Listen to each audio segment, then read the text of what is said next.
नमस्कार, मैं हूं रविंद्र जैन और आप देख रहे हैं मुंबई मास टाइम्स। आइए देखते हैं आज की मुख्य खबर।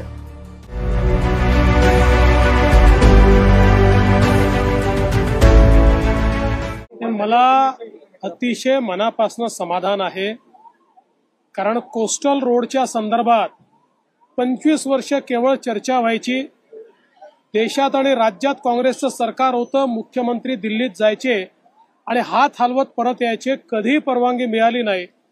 मोदी सरकार आल्यानंतर मी स्वतः प्रयत्न केले, सगळ्या परवानग्या त्याच्या मिळाल्या।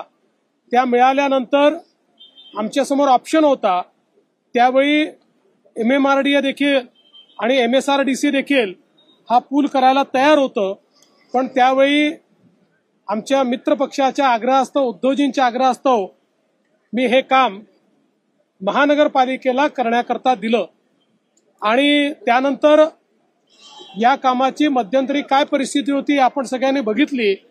पण पुन्हा नव्याने सरकार आल्यानंतर शिंदे साहेबांच्या नेतृत्वात ज्या वेगानं हे काम आम्ही पूर्ण केलेलं आहे हे आपल्या सगळ्यांच्या नजरेसमोर आहे। त्यामुळे खऱ्या अर्थानं महायुतीच्या सरकारमध्येच सुरू केलं आणि महायुतीच्याच सरकारने हे काम पूर्ण केलेलं आहे। 100% केंद्र सरकार आणि राज्य सरकार दोन्हीकडे महायुतीचं हे श्रेय आहे असं मी या ठिकाणी म्हणेल।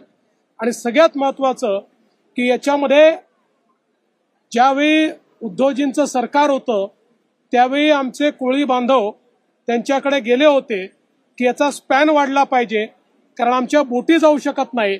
त्यांनी नकार दिला, पण आमचं सरकार आल्यानंतर पहिल्याच बैठकीत मुख्यमंत्री एकनाथराव शिंदेंनी त्याला मान्यता दिली।